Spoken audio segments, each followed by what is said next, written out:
इतना तो निश्चय हो जाना चाहिए, और इतना निश्चय हो जाए तो भगवान से भी कृपालु हमारी लाडली जी हैं। भगवान को बहुत करुणा समुद्र कहा गया है भी, लेकिन उस करुणा समुद्र का गाढ़ रूप श्री लाडली जी महाराज है। अरे इनके भरोसे हो जाने पर अलबेली सरकार है, कहीं आज तक पर जल्दी कोई भरोसा इधर का पा नहीं पाता, क्योंकि ये एकांतिक महल है, और जिसे भरोसा मिल गया वो निहाल हो गया, निहाल हो गया। अब उससे प्रियाजू के साथ नित्य संयोग का अनुभव होने लगेगा। ध्यान दीजिए, बुद्धि का निश्चय, उपासना का परिपक्व अवस्था की तरफ पदार्पण हो रहा है। अब उसे प्रतिपल लग रहा है कि प्रियाजू हमारे साथ है, लग नहीं रहा है। छिन छिन बिहरत संग, सेवक जी कह रहे हैं, छिन छिन बिहरत संग, छिन छिन निरखत प्रेम भरी, और छिन जस कहत अभंग, ये जो कृपा हरिवंश की। निश्चय में जितनी कमी होती भगवत प्राप्ति में उतनी ही देरी होती है। निश्चय में जितनी कमी होती है भगवत प्राप्ति में उतनी देरी होती है। क्रिया से भगवत प्राप्ति नहीं है, निश्चय से भगवत प्राप्ति है। निश्चय गुरु कृपा से होता है, गुरु वचनों से होता है, सत्संग से होता है। जब बुद्धि अपने आराध्य देव में निश्चल हो जाती है तो उससे नित्य योग का अनुभव होने लगता है। संसार से संबंध विच्छेद करने के लिए बुद्धि को निश्चल होना ही चाहिए। अगर निश्चल, तभी हम कई बार कहते हैं माता पिता का भरोसा रखेंगे तो आप हमारे आराध्य देव और गुरुदेव के वचनों पर चल ही नहीं सकते। भोगेश्वर प्रसक्ता नाम तया प्रहत चेतसाम व्यवसायत्मिका बुद्धि समाधो न विधीयते, नाटक हो जाएगा। अगर ऐसा होता तो रघुनाथ दास गोस्वामी जी जगन्नाथ जी में अखंड भंडारा शुरू कर देते।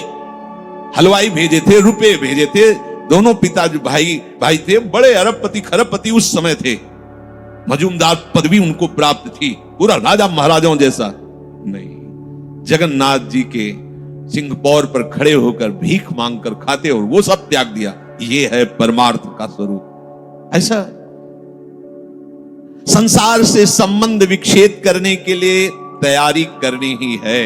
ये शरीर और शरीर के संबंधी भोग और शरीर संबंधी रिश्ते नातेदार, यही संसार है। इससे अंदर से संबंध विच्छेद किए बिना कोई न भक्त हो सकता है, न महात्मा हो सकता है, न भगवत प्राप्ति कर सकता है। जो प्रभु से बिछुड़ा हुआ बहुत जन्मों से है और संसार से अपनापन किए हुए है, अब बिना ये अपनापन संसार से हटाए प्रभु से योग हो ही नहीं सकता। चाहे जिससे आशीर्वाद मांग लो, चाहे जिससे आप जाकर के कहो कि हमें हाथ रख दो। लोग ऐसे बावरे हाथ पैर रखने से कुछ होता है क्या? कुछ नहीं होता। बड़े बड़े सिद्ध महापुरुषों के दर्शन हुए जो ब्रह्माकार वृत्ति में, उनके जब वचन सुने तो केवल साधन पक्ष की बात की है। आप अपने भजन पर अधिकार रखो, केवल आप अपने संयम नियम पर अधिकार रखो, अपनापन प्रभु से रखो, बस यही आशीर्वाद है कि तुम्हारा साधन बन जाए, तुम्हारा उपासना में मन लग जाए, ये आशीर्वाद है। अगर इसमें नहीं लगा तो कोई आशीर्वाद फलीभूत नहीं होगा। ये सब भ्रम की बातें छोड़ दो। नौटंकी नाटक अलग चीज है। ये ले सेव संतरा और हाथ सहला दिया और लिफाफा रख दिया, ये नाटक तो बहुत बढ़िया हो सकता है, लेकिन ये आशीर्वाद मत समझना। तुम्हारी भजन में रुचि हो जाए, तुम्हारी विषयों में अरुचि होकर संयम नियम पूर्वक प्रभु आराधना में मन लगने लगे, ये संत का आशीर्वाद फलीभूत हो गया। जो आपने शरीर और शरीर के संबंधियों पदार्थों में अपनापन कर लिया, ये भूल त्यागे बिना तुम्हारा योग हो ही नहीं सकता। कितनी बढ़िया बात, बड़ी अमृतमयी बात है। और जब आप संसार से वियोग करोगे तो प्रभु से योग स्वाभाविक हो जाएगा, करना नहीं पड़ेगा, क्योंकि वो हमारे हैं। संसार से योग करना पड़ता है, योग होता भी नहीं है। कहां अपने हाथ में कुछ लग रहा है क्या? प्रतिपल आयु नष्ट होती चली जा रही, प्रतिपल जो वस्तु पदार्थ सब दूर होता चला जा रहा है, आप उसे पकड़े हुए केवल हो। और इनको छोड़िए तो प्रभु से योग करना नहीं पड़ेगा। हमारा योग है वही जागृत हो जाएगा, स्वाभाविक जागृत हो जाएगा। हमारी बुद्धि प्रभु में निश्चल हो जाएगी। अब प्रश्न बनता है कि जिसकी प्रभु में बुद्धि निश्चल हो जाती है उसके क्या लक्षण होते हैं? अर्जुन जी कह रहे, स्थित प्रज्ञस्य का भाषा समाधिस्थस्य केशव, स्थित धी किम प्रभासेत किमासीत ब्रजेत किम। जिसकी बुद्धि प्रभु में स्थिर हो जाती है, अचल हो जाती है, निश्चल हो जाती है, उसके क्या लक्षण होते हैं? अर्जुन ने पूछा। वो स्थिर बुद्धि वाला कैसे बोलता है, कैसे बैठता है, कैसे चलता है और कैसे व्यवहार करता है। बहुत सुंदर विषय। जिसकी बुद्धि प्रभु में स्थित हो गई है, अर्जुन जी प्रश्न कर रहे हैं कि वो कैसे लक्षण होते हैं तो समझा जाए कि इसकी बुद्धि स्थित है। वो कैसे बोलता है, उसकी वाणी से कैसे पहचान किया जाए कि जो बोल रहा है ये स्थिर बुद्धि वाला है या जो बोल रहा है वो चलायमान बुद्धि वाला है। अभी परमात्मा में इसकी निश्चयात्मिका बुद्धि नहीं हुई है। वो बैठता कैसे है, वो व्यवहार कैसे करता है, वो चलता कैसे है। अर्जुन जी ने ऐसा प्रश्न किया तो प्रभु उत्तर दे रहे हैं कि प्रजहाति यदा कामान, बहुत अमृत में वचन है। प्रजहाति यदा कामान सर्वान् पार्थ मनोगतान् आत्मन्येवात्मना तुष्टः स्थित प्रज्ञस्तदोच्यते। आहा, जो स्थित प्रज्ञ बुद्धि, स्थित अचल, जिसकी बुद्धि अपने आराध्य देव में अचल हो गई है। किसकी? जिसकी संपूर्ण कामनाएं भली भांति शांत हो गई है। सर्वान् कामान, संपूर्ण कामनाएं प्रजहाति भली भांति शांत हो गई, अब कुछ नहीं चाहिए। वो अपने आप से अपने आप में संतुष्ट रहता है। इसके दो भाव हैं। वो अपने आत्मस्वरूप में नित्य आनंद में डूबा रहता है। भक्ति में वो अपने आप से अपने आप में आनंदित। अपने आप कौन है? हमारे प्रभु है। किसी क्रिया से नहीं, किसी पदार्थ से नहीं, बाहरी किसी सपोर्ट से नहीं। इसलिए अपने आप से, आत्मन्ने वात्मना तुष्टा, अपने आप से। प्रियाजू को सबसे ज्यादा प्रसन्नता और सुख पहुंचाने वाली बात है आपको अपने आप को दे देना है। यही सबसे बड़ी सेवा है। हम लोग बचा के अपने को रखते हैं और पदार्थ आदि देना चाहते हैं। हम महीना तुम्हें दे सकते हैं, हम रुपए क्या भोग सामग्री दे, लेकिन हम, हमारे लड़के, हमारा परिवार, हमारी हम, ये सब मायाकृत है वस्तु, जो जहां जैसा ठीक है आप अपने आप को दे दो। ऐसा नहीं हो पाता। आप अपने आप को बचा के रखते हैं, अपना अस्तित्व बना रखते हैं, रंग नहीं आएगा। मैं ये मन आदत सो मई बुद्धि में निवेश है, मेरे में मन बुद्धि को अर्पित कर दो। फिर जब आता है कि कैसे करें, फिर वो साधन पद्धति प्रारंभ कर दी जाती है। नहीं तो सही पूछो, इसमें साधन का कोई योग नहीं होता। आप समझ नहीं पाते, इसलिए साधन का योग की करो। धीरे धीरे आपकी जो पूर्वाभ्यास हो मिटे, तब ये बात सीधे प्रियाजू की प्राप्ति के लिए आप पर्याप्त हैं। निश्चय कर लो श्यामाजू की। अब जैसी दिनचर्या है उस पर थोड़ी दृष्टि डाल लो कि श्यामाजू के विरुद्ध आचरण ना होने पाए। मस्त रहो, भरोसे पे मस्त रहो। देखो सारे सद्गुण दैवी संपदा आपके अंदर आ जाएगी। सारे शरीर को स्वीकार करके भोगों में सुख है ऐसा माना तो सारी आसुरी प्रवृत्ति आ गई है। मानने मात्र से, आपने केवल माना कि मैं विरक्त हूं तो बहुत से अंकुश अपने आप लग गए। विरक्त, जहां आपकी मान्यता होती वैसा रंग चढ़ने लगता है। मैं प्रियाजू का हूं, प्रियाजू मेरी हैं, ऐसी मान्यता से सारे भागवतिक सद्गुण आ जाएंगे जो महात्मा में होते हैं, जो रसिकों में होते हैं, जो भगवत प्रेमियों में होते हैं। अब ये बात समझ में नहीं आती, इसलिए फिर लगाया जाता है आप ऐसा करो, इनको त्यागो, उनको छोटे छोटे सब करते हुए जब यहां आता है, अगर वो अपने आप को नहीं दिया, ये सब कर रहा है तो उसका फल होगा प्रियाजू नहीं मिलेंगी। अपने आप को कर तो अभी से समझ लो, अभी से आपको प्रियाजू मिलेंगे, अपने आप को समर्पित। पर समर्पित का कोई अस्तित्व नहीं होता। जैसे रूपलाल हित हाथ बिकाने निधि पाई मनमानी। अब ये समझ पाओ तो समझ पाओ, नहीं तो फिर साधन में लगो। धीरे धीरे जब साधन में लगते जाओगे तो अभी क्या है, इतनी बहिर्मुखता है कि फिर क्रियाओं को, फिर क्रिया जिनसे होती है उन करणों को जब हम धीरे धीरे उधर मोड़ने लगते हैं, तो चूंकि इन्हीं के पीछे हम चल रहे थे, यद्यपि उल्टा है ये बात, इन्हीं के पीछे चल रहे थे, इसलिए धीरे धीरे लगने लगता है मैं प्रियाजू का हूं। ये बहुत लंबा सफर है। अगर आप स्वीकार कर ले मैं प्रियाजू को, तो आपके करण, आपकी चेष्टाएं सब अभी इसी क्षण से प्रियाजू को समर्पित होने लगेंगी। वो समझ नहीं आती, क्योंकि बहुत समय से अपनापन शरीर और शरीर संबंधी भोगों और शरीर संबंधी रिश्ते नातों में, इसलिए कहने का होता है अरे नहीं अब तो हमारे माता पिता आप ही हो, अब तो जब अवसर आता है तो माता पिता के पास होते हैं, एक भी बात गुरु की नहीं माननी, एक भी बात शास्त्र की नहीं, ये कहने सुनने से कोई बात नहीं बनती, स्वीकृति से होता है। यहां प्रभु कह रहे हैं प्रजहात यदा कामान सर्वान पार्थ मनोगतान।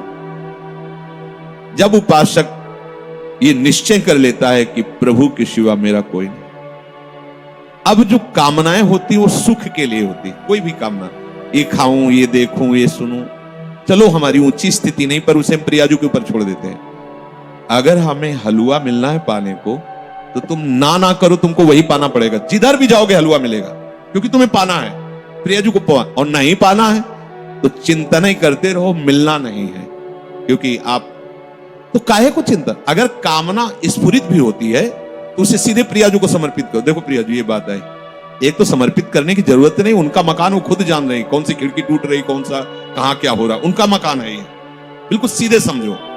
जब मकान नाम में कर दिया तो उसकी छिपकली भी उसी में हो गई, जाला भी हो गया, मकरी भी हो गई, और उसकी जो गंदगी वो भी उन्हीं के नाम हो गई। आप समझो, बिल्कुल समझो, मकान नाम हो गया ना, जैसे कहते सब पूरा हो गया, उसमें अच्छा बुरा जो भी था सब नाम, ऐसे जीवन प्रभु के हवाले कर दिया। अब आप निश्चिंत। एक सूत्र नारद जी ने लिखा है कि जो उपासक ऐसा समर्पित हो जाता है, उसके काम क्रोध लोभ मोह मद मत्सर ये भी समर्पित हो जाते हैं, ये सब भगवत स्वरूप हो जाते हैं। ये विरोध तभी करते हैं जब हम भगवत विमुख है, देहाभिमानी, इसलिए जलाते हैं, हमें भ्रष्ट करते हैं, और जिस समय आप भगवत समर्पित, तो ये सब भगवत स्वरूप हो जाते हैं, ये सब प्रभु को समर्पित हो जाते हैं। जिस समय उपासक मन में आई हुई संपूर्ण कामनाओं को भली भांति त्याग देता है, अब ये थोड़ा समझना होगा यार, रुक के। हमारे अंदर जो सुख भोग की लालसा, यही कामना पैदा करती है। हम कहते हैं ठीक है तुम्हें कोई ज्ञान नहीं, पर एक पर विश्वास कर लिया, जैसे मान लो आप यहां अधीन हो गए राधा केली कुंज में स्वामी जी के, तो अब तुम्हें इच्छा करने की क्या जरूरत है कि हमको ये भोजन में मिले, क्योंकि तुम थोड़ी, अब तो जो श्री जी का भोग लगेगा वो आपको मिलेगा। तो अगर आपके अंदर आता भी है अज्ञान के कारण, यद्यपि आपको जरूरत नहीं किसी भी भोग की, आप बहुत सुख स्वरूप हैं, किसी भी भोग से आपको सुख नहीं मिला है, न मिलेगा और न है, आप इतने सुख सिंधु हैं कि बिल्कुल ये समझ लो तटस्थ हैं, जैसे प्रभु सुख राशि ऐसे आप भी सुख राशि, ईश्वरंश जीव अविनाशी चेतन अमल सहज सुख राशि। पर अपने स्वरूप का बोध न होने के कारण शरीर भाव से आपके अंदर जो कामनाएं, तो जब शरीर समर्पित कर दिया तो कामनाएं भी समर्पित हो गई। अब आपको चाहिए कि धैर्य पूर्वक ये देखो कि हमारे अंदर जो कामनाएं हो रही हैं वो विषय सेवन के लिए हो रही हैं, अब मेरा अधिकार नहीं है क्योंकि श्री जी को समर्पित है। अगर ये होना होगा तो अब हमको इसके विषय में नहीं सोचना है, अब वो हमारे योगक्षेम का वहन करेंगे, अब हमें चिंता नहीं करनी। इस भाव से कामनाओं के जो आप जलन में जलते उसको त्यागो, क्योंकि बिना कामना त्यागे आगे बात नहीं मिली। कामना का त्याग, क्यों कामना करते हो?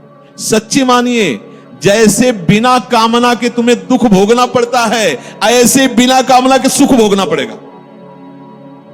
अच्छा, ये तो कर्म की बात कही, लेकिन हम कर्म के आश्रय में थोड़ी, प्रियाजू के आश्रय। अब जिससे आपका मंगल होगा वही वस्तु व्यक्ति स्थान आपके संयोग में आने देंगी, नहीं आने देंगी। आप बेपरवाह हो जाओ, एकदम ऐसे हो जाओ, हम तो बहुत नीच है, हम तो कामी है, हम तो ये है वो, तो नामे क्या किया है तुमने?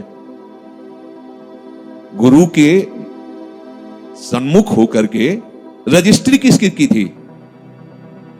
किसकी रजिस्ट्री की थी? धोखा क्यों? प्रभु से धोखा क्यों? तनुवांग मनोभीर, शरीर मन वाणी लिखित, हे गुरुदेव। ये शरणागति का मतलब क्या होता है?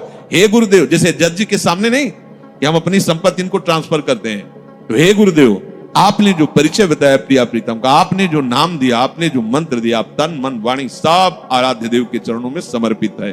अब बोलो आपका बोलने का क्या अधिकार? आप पूरे के पूरे अहम में रहते हो, लिखा पढ़ी भी कर दे तो कैसे होगा? मान लो ये जमीन किसी ने लिख गई श्री जी के नाम, और आपका यहां सत्संग नहीं होगा, कैसे तुम ऐसा कैसे बोल सकते हो? ऐसे ही होता है। आप कहते हो कि तनुवांग मनोभीर मलय सोहम तविवाश्रित, और फिर इसके बाद अहंकार का खेल दिखाते हो, तो दिव्य शक्तियां जो आपको धक्का मार के बाहर निकाल, झूठा कहीं का। नहीं तो भगवत प्राप्ति हो गई है। किसी साधन से नहीं, श्री जी के नाम में कर दिया, श्री जी के नाम में कर दो ना। अंदर की बात है, किसी की बात थोड़ी बताने की बात। अब आप अभी निश्चिंत हो गए, जब पवाएंगे पालेंगे, जब सुलाएंगे सो जाएंगे, जब जगाएंगे जगह, जब जो सेवा करवा रहे हो सेवा हो रहे नहीं हो रहा तो हमारी भगवत प्राप्ति है। क्योंकि हम जितने बूढ़े शरीर वाले हो चाहे जवान शरीर वाले हो, क्रियापरायण हो चाहे निष्क्रिय हो, हम अपने आप को श्री जी के हवाले कर दिया है। कामी है, क्रोधी है, लोभी है, मलिन है, जैसे भी है, जैसे पूरा का पूरा मकान आपके नाम। अब बेपरवाह हो जाओ, पर करते नहीं हो इसीलिए बेपरवाह नहीं हो। अगर कर दो तो अभी नाच पड़ोगे, बाजी जीत। तभी तो बलिहारी गुरु चरणों की होती है, ऐसे थोड़ी बलिहारी।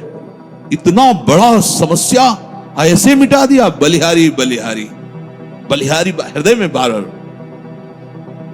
नाम सुकृत धन अपनी जीवन अति हित मान देत वरदान। हमें बहुत बड़ी वस्तु मिल गई। अब जब समस्त कामनाओं का त्याग करके एकमात्र निश्चल बुद्धि प्रभु में होती है तो उसे कहा जाता है स्थित प्रज्ञ। ऐसा समझ लो जैसे भुना हुआ चना, भुने हुए चने को कहीं भी कितने भी गीली मिट्टी में खाद डाल के आप कभी अंकुरण नहीं हो सकता। ऐसे जो स्थित प्रज्ञ होता है, कोई भी भोग वासना उसके हृदय में हलचल नहीं पैदा कर सकती, वो निरपेक्ष होकर होता है। प्रसाद अच्छे से अच्छा या प्रतिकूल या अनुकूल, जैसी भी परिस्थिति वो बाहरी है। जैसे आप क्या पाके कैसे हो, आपको अपने को क्या परेशानी, ऐसे ही इसका प्रारब्ध है या इसको प्रभु ने निश्चय किया कि हलवा पाना, पा लिया। उसको कोई इसमें हर्ष नहीं होता आज हलवा नहीं, नमक रोटी मिल गई, या ऐसे ही कुछ रूखा सूखा, कोई शोक नहीं उसके लिए। कोई यार 10 दिन से तो ऐसे ही चल रहा है, कुछ ऐसा मिलना चाहिए, कुछ वैसा, कोई हलचल क्यों? क्योंकि वो भोगता नहीं, वो शरीर नहीं है, प्रियाजू को अर्पित है, जैसा जो कुछ। अब ये थोड़ा समझना चाहिए। कब समझोगे, कब इस पे चलोगे? स्थित प्रज्ञ वही है, उसी की बुद्धि प्रभु में निश्चल मानी जाती है, जो सर्व कामनाओं का त्यागी होता है। कोई खास बात नहीं है। और इतनी बड़ी बात है कि जन्म जन्म रगड़ करते रहो फिर भी इससे नहीं निकल पाओगे।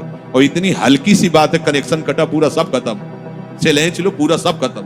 अहंकार केवल श्री जी के चरणों में, अपनापन श्री जी के चरणों में कर लो, ये सब ठीक हो जाए। सब बिगड़ा रहे तो भी भवन किसने खरीदा है? ये भवन किसका है? खंडहर पड़ा है, टूटा है, जाला है, कोई शोभा नहीं, बैठने लायक नहीं है, बढ़िया है, लेकिन खरीदा किसने? बोले अमुक। अरे बोले 2 मिनट में सब ठीक कर देगा। उसके लिए क्या है ये? बस आज वो अपिचेत सुदुराचारो भजते माम मनन्य भाग साधुरेव समन्तव्य सम्यक व्यवसिता। ऐसा खरीदा किसने है? प्रभु के वचन है, गीता जी में आगे आएगा। अपिचेत सुदुराचारो, सुमन सांगोपांग दुराचार करने वाला वर्तमान में, लेकिन उसने निश्चय कर लिया कि अब मेरा केवल भगवान ही उद्धार कर सकते हैं, मैं बहुत नीच और पापी हूं, केवल भगवान ही। भगवान करे साधु मानो।